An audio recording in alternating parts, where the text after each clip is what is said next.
오늘 우리에게 주시는 하나님의 말씀은 요한복음 5장 31절에서 47절까지의 말씀입니다. 오늘 이 본문을 보시면은 우리 성도님들 조금 부자연스러울 수 있습니다. 단락은 어떻게 되어 있냐면 우리 성경에 보시면은 동그라미 부분이 되어 있는데 그 동그라미는 30절부터 되어 있습니다. 그런데요, 오늘 본문은 지난 금요일, 그러니까 매일 묵상해 보시면 금요일 본문까지가 30절까지로 되어 있고, 오늘 본문은 주일 본문으로 31절부터 되어 있습니다. 그래서 지난 시간까지 이야기하는 거는 뭐냐 하면은 같은 주제로 엮여져 있는 것 같은데요. 30절까지. 지난 시간이죠. 보면은 예수님을 믿는 자들은 영생이지만 예수님을 믿지 않는 자는 심판이라는 그 얘기를 하기 위해서 30절까지를 이야기했고, 오늘 본문은 그 예수님을 믿는다는 그 증거들이 모두 참된 것이다라는 이야기를 하기 시작하는데요. 그래서 오늘 본문은 크게 두 가지로 나눠져 있습니다. 두 부분을 한번 보시면은 첫 번째는 예수님에 대한 증언이 참되다 하는 그 증거가 네 가지가 나와 있는데요. 그 네 가지가 31절부터 40절까지 나와 있고, 그 증언을 믿고 싶지 않은 유대인들에 대한 반응이 41절부터 47절까지 이렇게 되어 있습니다. 자, 그렇다면 오늘 첫 번째 부분은 31절부터 살펴볼 텐데요. 그 31절에 보시면은 우리가 상당히 조금 힘든 부분이 나와 있습니다. 그 힘들다 하는 이유는 뭐냐면은 예수님이 자신을 위하여 증언하며 내 증언이 참되지 아니하다 이렇게 얘기를 하고 있습니다. 그런데요, 성도님들 어떤가요? 예수님이 자신에 대해서 증언을 하면 그게 참되지 아니한가요? 그렇지 않죠. 예수님이 본인이 얘기하는 게 제일 정확하겠죠. 그렇다면은 이 부분이 사실 충돌하고 있는 한 부분이 있는데요. 그것도 같은 복음서에 있습니다. 요한복음 8장 14절 상반절에 보시면은 어떻게 되어 있습니까? 예수께서 대답하여 이르시되 내가 나를 위하여 증언하여도 내 증언이 참되다 이렇게 되어 있잖아요. 그렇죠? 그런데 위에 부분을 한번 보시죠. 내가 만일 나를 위하여 증언하면 내 증언이 참되지 아니하다 되어 있잖아요. 어느 말이 맞는 것입니까?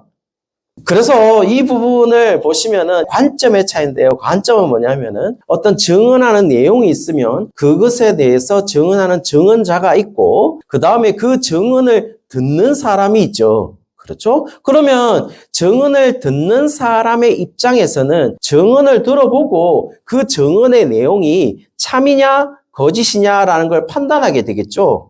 그렇죠? 그래서 지금 위에 부분은 결국에는 증언을 듣는 사람들의 관점에서는 내가 나를 위하여 증언하는 것이 참되냐 참되지 아니하냐라는 것을 일단 듣고 나서 판단할 문제이지 그 자체로서는 보류에 있다라는 겁니다. 그렇다면 밑에 부분은 뭐냐면 예수님은 예수님의 관점에서 본다면 그 증언의 내용이 어떠냐면 나를 위하여 증언하고 있는 예수님의 관점에서는 당연히 참일 수밖에 없죠. 그러나 증언을 듣는 사람들의 입장에서는 증언하는 자의 증언을 들어보고 나서 그것이 참인지 거짓인지 판단하게 될 것이다 라는 그 사실적 정황만을 위에 부분, 그러니까 지금 요한복음 5장 31절은 얘기하는 것뿐이에요.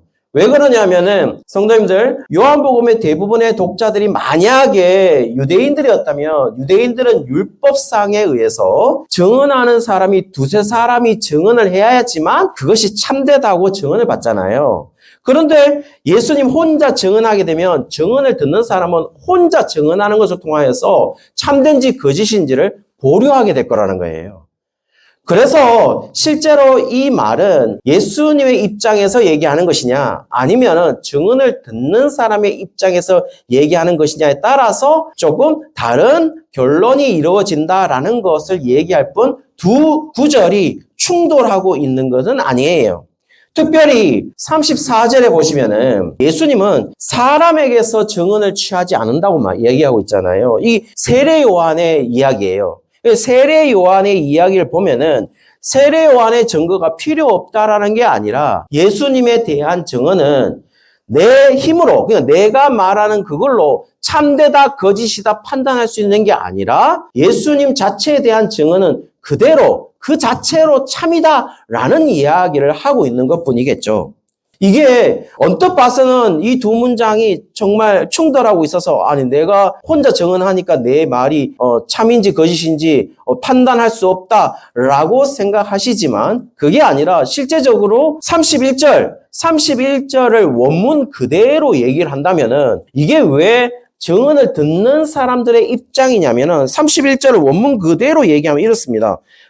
만약 내가 나를 위하여 증언하면 내 증언이 참되지 아니할 수도 있다라고 얘기할 수 있다라는 거예요. 그런데 이제 뒤에서 얘기하는 거는 뭐냐면 그렇기 때문에 지금 예수님이 얘기하는 거는 내가 나에 대해서 증언하는 것이 참되지 않다라는 게 아니라 내 혼자 얘기하고 있으면 참되지 않다라고 얘기하는 것이 아니라 증언을 듣는 사람의 입장에서는 내 혼자 주장하고 있으니까 참되지 않다고 내 증언이 맞지 않다고 들을 수도 있을 것 같다라고 지금 얘기하는 것 뿐이에요. 그러면서 너희들이 내가 나를 위하여 말하는 것이 참이라는 것을 보류하고 있는 그 실정이지만 실제적으로 너희들의 입장에서 본다면은 나 외에 다른 사람들이 증언하는 사람들이 있어 라고 얘기를 하고 있습니다. 그 증언자의 첫 번째가 누구냐면 세례 요한입니다. 32절에 보시면 세례 요한을 가리켜서 뭐라고 했냐면 예수님을 위하여 증언하시는 이다 이렇게 얘기를 하고 있어요. 예수님을 위하여 증언하시는 그 내용을 보시면 뭐라고 되어 있냐면 참이다 이렇게 되어 있습니다. 참을 얘기하신다 이렇게 얘기하고 있습니다. 그리고 세례 요한의 증언에 대한 성격 규정을 했어요. 35절에 보시면 켜서 비추이는 등불이다 이렇게 얘기를 하고 있습니다. 성도님들 이게 어떤 성격을 말하고 있는 거냐면 이 등불이라는 말은 리크노스라는 단어인데요. 리크노스라는 말은 등불이에요. 성도님들 이 등불을 켜기 위해서 AD 1세기의 고대 시대에 등불을 준비하기 위해서는 등불 혼자 못 켜죠. 그렇죠? 등불에 기름이 있어야 되잖아요. 그런 것처럼 이 리크노스라는 등불은 매개가 있어야 되고 그러니까 기름을 준비하죠. 그리고 금초대 같은 경우도 타는 매개체 심지가 있어야 타는 것이지 심지가 없으면 탈 수가 없는 거잖아요. 그래서 세례 요한의 증언에 대해서 어떻게 성격 규정을 했냐면 켜서 비추이는 등불이다. 그냥 켜야 된다는 거예요. 그 말은 굉장히 수동적이죠. 그리고 2차적입니다. 그리고 그 매개, 타게 하는 매개가 없어지면은 더 이상 불을 밝힐 수가 없는 것이죠. 그게 지금 세례 요한의 증언이다라고 얘기를 하고 있어요. 그러면서 이 세례 요한의 증거가 일시적이고 영원할 수 없는 이유. 요한의 증거는 뭐였냐면은 그분이 오신다라는 겁니다. 예수님이 오신다라는 거였어요. 세례 요한이 예수님이 오신다라는 것이 그 증거였다면은 그 증거가 언제 끝나버리죠? 그분이 오시면 되는 거죠. 그래서 세례 요한의 증거는 그분이 오신다는 거였어요. 나는 그분을 준비하는 자고 그분이 오신대요. 그렇다면 세례 요한은 어디까지냐면은 그분이 오시면 그 증거가 참이라는 것이 밝혀지죠. 더 말씀드린다면 세례 요한의 모든 말들이 거짓이려면 뭐가 돼야 되죠? 그분이 오시지 않으시면 되는 것이죠. 세례 요한의 증거는 그랬다는 거예요. 그래서 예수님에 대한 증거가 참인 이유는 뭐냐?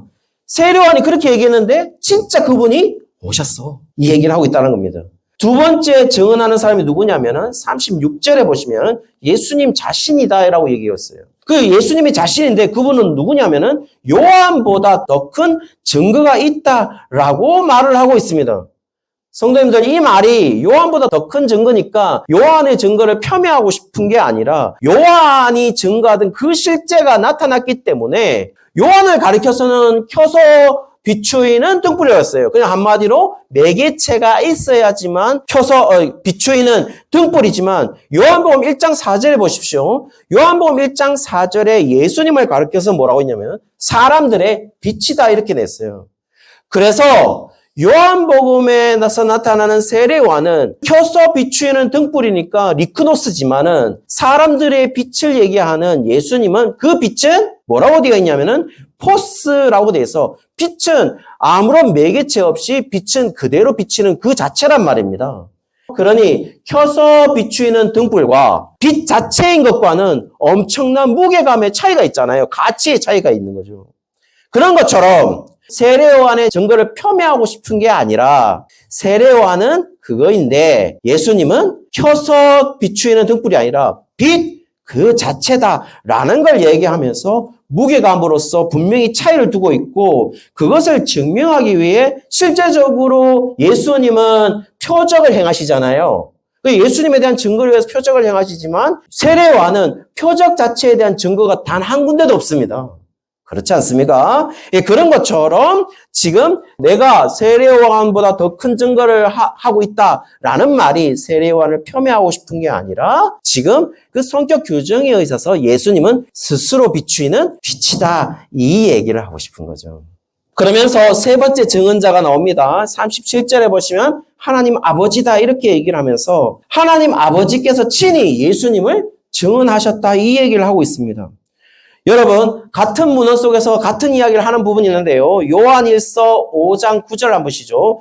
만일 우리가 사람들의 증언을 받을진대 하나님의 증거는 더욱 크도다. 하나님의 증거는 이것인데 그의 아들에 대하여 증언하는 것이다. 이렇게 얘기하고 있습니다. 실제적으로 성도님들 하나님은 하나님의 존재를 증명할 이유가 없습니다. 그런데 하나님의 존재를 어떻게 증명했냐면 사실은 하나님의 아들을 대하여 증언하는 것으로 하나님이 자신의 일을 한다는 것을 증명하셨다라는 겁니다. 조금 더 과장되게 좀 설명한다면은 더 이해하기 쉽게 말한다면 하나님 아버지를 가장 알 수 있는 방법은 하나님의 아들에 대하여 이야기하는 것뿐이다. 이 얘기를 하고 있다는 겁니다. 엄청난 이야기죠, 사실은. 그러면서 하나님의 증거가 더욱 크신 이유가 뭐냐면은 36절에서 얘기했던 것처럼 예수님 자신에 대한 증언이 세례 요한에 보다 큰 것처럼 하나님이 하나님 아들에 대한 예수님에 대한 증거가 여타 다른 사람들보다는 더 큰 증거일 수밖에 없는 거죠. 똑같은 방식으로 이야기를 하고 있다는 겁니다. 엄청난 이야기죠. 네 번째로 보시면은 예수님에 대한 증언자로 세 번째와 좀 분리될 수는 없는 것이지만 39절에 보시면 성경 말씀이라고 얘기를 하고 있습니다. 그 성경 어느 성경을 말할까요? 당연히 구약 성경을 말하는 것이겠죠. 상당히 의미심장한 것은 구약 성경 전체가 누구에 대해서 지금 증언하고 있다고요? 예수님에 대해서 증언하고 있다라는 겁니다. 더 심각한 얘기는 뒤에 가서 한번 더 하도록 하겠습니다. 결국 지금 보시면은 세례 요한, 그리고 예수님, 그리고 하나님, 그리고 구약 성경 이 모두가 말하고 있는 건 오로지 한 가지라는 거예요. 그게 뭐냐면은 예수님에 대한 증언을 하고 있다 이렇게 말하고 있습니다.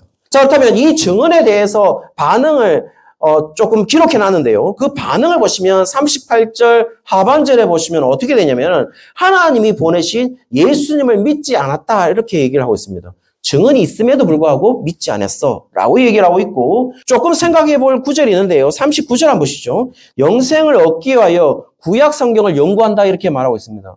그 성경을 연구하는데 그 구약 성경은 예수님에 대해서 증언하는 이야기다. 이 말은 뭐냐면 구약 성경 전체를 보면 예수님에 대해서 얘기하는 것뿐입니다 라고 얘기를 했다는 거예요. 근데 문제는요. 40절에 보시면 영생을 얻기 위하여 예수님에게 오기를 원하지 아니했다라고 얘기를 하고 있습니다. 이게 무슨 말일까요? 이해가 이 두 가지 정도로 풀이할 수 있을 것 같아요. 영생을 얻기 위해서 구약 성경을 연구해 봤는데 아무리 보아도 예수님을 알지 못했다라는 무지를 얘기할 수도 있겠죠. 그런데 여러분 성경이 가지고 있는 뉘앙스가 좀 묘합니다. 왜냐하면 예수님께 가기를 원하지 아니했다 이렇게 얘기했거든요. 그 말은 다르게 해석할 수도 있을 것 같아요. 영생을 얻기 위해서 구약 성경을 연구했는데 결국 영생의 방법으로 구약 성경 속에서는 뭐만 나타나고 있느냐면 예수님만 나타나고 있음에도 불구하고 이들은 예수님한테 가기를 원하지 않았다라는 의지가 없었다라는 이야기를 하고 있는 것이 아닐까. 성도님들 엄청난 차이죠. 그래서 오늘 본문 제목에 보시면 무지에서 무의지 사이라고 얘기했어요. 그 말은 뭐냐면은 정말 이 사람들이 구약 성경을 보았는데 예수님을 발견할 수 없으니까 무지에서 예수님한테 안 간 것일까? 그게 아니라 가기를 원하지 않았다 이렇게 말하고 있잖아요. 그 말은 분명히 이 사람들도 구약을 봤으면은 이 예수님 메시아에 대해서 모를 수가 없는데 그리고 그 메시아를 예수님이라고 분명히 구약 성경은 얘기하고 있으니까 알 수밖에 없는데 그 구약 성경 읽기를 실패하면서 예수님이라는 걸 알면서도 결국 그들은 가기를 원하지 않았다라는 의지가 없었다라는 것을 얘기하고 있는 것이 아닐까. 저는 두 번째가 맞다고 봅니다. 사실 성도님들, 저는 예수님을 모른다고 생각하지 않습니다. 교회도 어디에도 예수님을 모른다고 얘기하고 싶지 않아요. 저는 단연코 얘기할 수 있는 거는 예수님처럼 살고 싶지 않은 거죠. 우리는 지금 거의 모태신앙도 있고 저보다 많은 신앙 경력을 가지고 있지만 우리의 삶 속에서 예수님이 보이지 않는다는 것은 예수님을 모르는 게 아니라 예수님에게 가기를 원하지 않는 것이죠. 의지가 없는 거죠. 그 얘기를 하고 있다는 겁니다. 그러면서 두 번째 부분에 보십시오. 41절부터 예수님께 가기를 원하지 않았다는 것을 정확하게 얘기하면서 예수님에게 가는 것을 싫어한 이유에 대해서 기록을 해놔요. 41절에 보시면 어떻게 했냐면 예수님은 사람에게서 영광을 취하지 아니하신다 이렇게 말하고 있습니다. 그런데요, 여기 보시면 예수님은 사람에게서 영광을 취하지 않는다는 것은 그들은 어떻게 했다는 겁니까? 그들은 사람에게서 영광을 취한다는 거죠. 유대 종교 지도자들 보십시오. 유대 정치 지도자들 보십시오. 사람에게서 영광을 취하는 거죠. 42절에 그러므로 그들은 어떻습니까? 하나님을 사랑하지 않는 것이다 이렇게 얘기하고 있습니다. 엄청난 이야기예요. 유대인들은 유일신 하나님 사상인데 하나님을 사랑하지 않는다고요? 말이 안 되는 이야기인데 뭐라고 단정 지었냐? 너희들은 하나님을 사랑하고 있는 게 아니다. 43절에는 예수님을 환영하고 싶지 않다라고 말하고 있어요.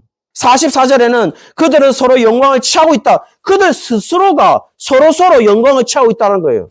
자기들끼리 야합해서 종교 권력으로, 정치 권력으로 유대 사회에서 로마 사회를 얘기하고 있는 게 아니에요, 지금. 유대 사회에서 자기들끼리 그렇게 하고 있다는 겁니다. 그러니까 뭡니까? 고발하는 자가 있다는 거예요. 로마 사회를 고발할 수는 없는데 유대 사회를 고발할 수 있는 유일한 한 사람이 누구냐면 45절에 보시면 모세가 고발할 거다 이렇게 얘기를 하고 있습니다.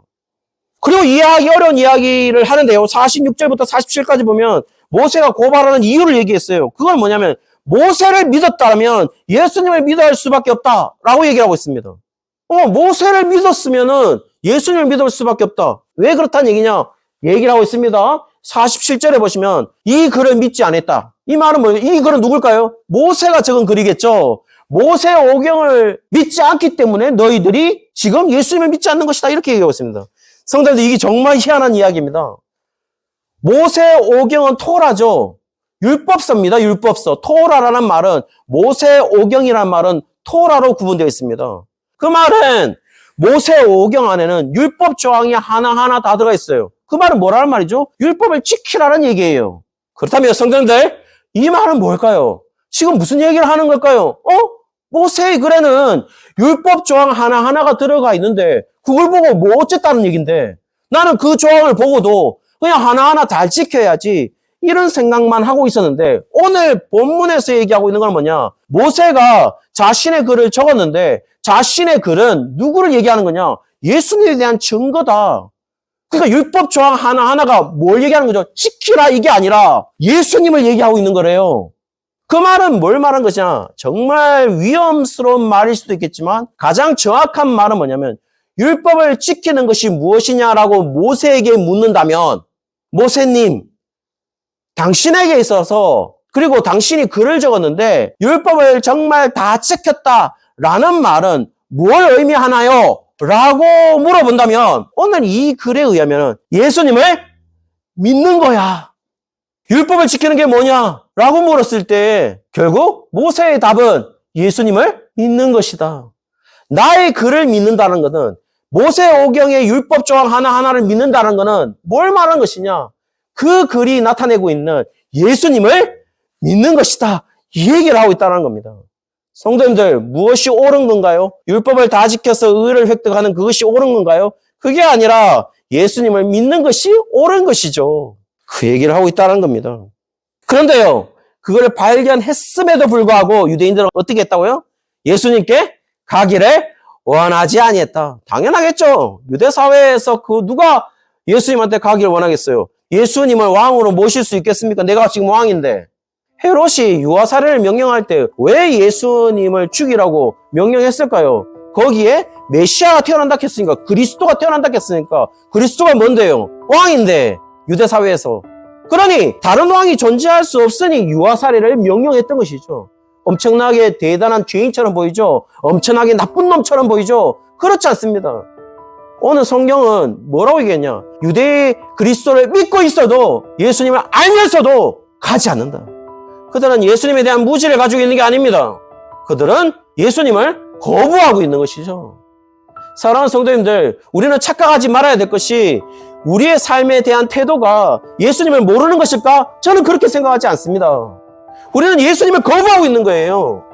지금 가지고 있는 모든 교회의 형태들, 지금 가지고 있는 성도들의 형태들, 지금 가지고 있는 모든 종교인들의 생활들, 저는 예수님을 모른다고 생각하지 않습니다. 예수님을 알면 저럴 수 있나? 아니요. 저는 예수님을 알아도 저렇게 할 수 있어요. 어떻게 할 때?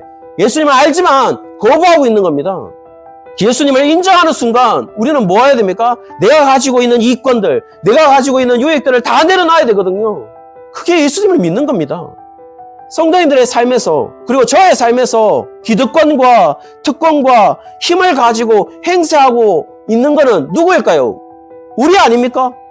우리 아니에요. 생각해 보십시오. 우리가 모든 선택의 상황 속에서 살고 있는데 그 선택 상황 속에서 누가 선택을 하고 있나요? 그 선택을 하나님 아버지께 의지하고 있나요? 그렇지 않거든요. 우리가 모든 것을 선택하고 우리가 모든 권력을 가지고 우리가 모든 기득권을 가지고 왜? 사는 건 내가 살고 있잖아 하면서 그러면서 내가 기득권을 가지고 내가 삶의 주인이 되어서 내가 모든 것을 판단하면서 가고 있거든요. 그리고 내 생각대로 내가 주인공이니까 내가 하고 싶은 거 하고 내가 영광을 받고 싶고 내가 지분을 갖고 싶으니까요. 그렇게 생각하겠지만 오늘 본문은 얘기하고 있어요. 그게 아니라고. 그거를 내려놔야 된다고. 그것은 예수님을 믿는 삶이 아니라고. 내가 주체의식을 가지고 주도적 의식을 가지고 내가 주도적 삶을 살면은 내가 대단한 삶을 살고 있다 이렇게 생각하시겠죠. 그렇지 않습니다. 사랑하는 성도님들, 우리의 삶에 모든 권력을 내려놓을 때 우리가 가지고 있는 내 삶의 주인이라는 내가 내 모든 권력을 내려놓을 때 저는 그렇게 말하고 싶습니다. 그것이 진짜 예수님을 믿는 것이라고. 그리고 예수님을 믿을 때 비로소 우리의 삶의 권력과 힘을 가지게 되는 것이라고. 사랑하는 성도님들, 아무것도 아닌 히브리 노예들이 홍해 바다를 건넜습니다. 오합지졸 같은 그들이 여리고를 정복했어요. 전략이라고는 아무것도 없는 그들이, 군사력이라고는 아무것도 없는 그들이 여리고를 정복했습니다. 잠깐이지만 베드로는 바다 위를 걸어오라고 하는 그 명령을 듣고 순종을 했어요. 조만한 믿음을 가지고 그가 걸을 수 있었던 이유도 오로지 믿음의 힘이었습니다. 그런데 그 베드로가 갑자기 물에 빠지게 됩니다. 무엇을 잃을 때 말입니까? 믿음을 잃어버렸을 때. 다시 한번 말씀드립니다. 지금 우리가 가지고 있는 힘은 예수님을 믿는 믿음이지 우리의 실존적 권력이나 힘이 아닙니다. 따라서 우리를 살게 하는 힘도 우리가 가진 생명력이 아니라 영생을 주시는 예수님을 믿는 믿음인 것이죠. 그 믿음을 따라 살아갈 때 우리가 진정으로 힘이 있다라는 것을, 우리가 진정으로 생명이 있다라는 것을 느낄 수 있다라는 것입니다. 아무쪼록 사랑하는 성도님들, 우리가 지금 예배를 마치고 나가는 순간 우리는 그리스도인이라는 것을, 예수님을 믿는 믿음이라는 것을 잃어버리는 그 순간을 맞이하게 될 거예요. 그때 믿음을 잃지 마시고 내가 여전히 예수님을 알고 예수님을 믿는 믿음으로 살아가는 그것이 진정한 삶이다라는 것을 느끼며 살아갈 때에 그 모든 것을 이기며 살아갈 수 있는 그리스도인으로 다시 설 수 있으리라 생각이 됩니다. 아무쪼록 내일 우리 설명절 시작되죠. 또 사람들이 모이다 보면, 친척들이 더 모이다 보면 실망할 때도 있고 말 속에 힘든 것들이 있을 수 있습니다. 그러나 그것은 실제적으로 인간이 가지고 있는 조그마한 권력에 불과한 겁니다. 그렇지만 우리가 가지고 있는 권력은 예수님이 가진, 예수님이 주신 그 영생의 힘이, 가장 큰 힘이 우리에게 있다라는 사실을 잊지 않고 살아갈 때 반드시 승리할 수 있는 그 시간이 되시리라 믿습니다. 오늘도 그 힘을 의지하며 살아가는, 그리고 앞으로도 그 힘을 의지하며 살아가는 우리 모든 성도님들 되시기를 주의 이름으로 축원합니다.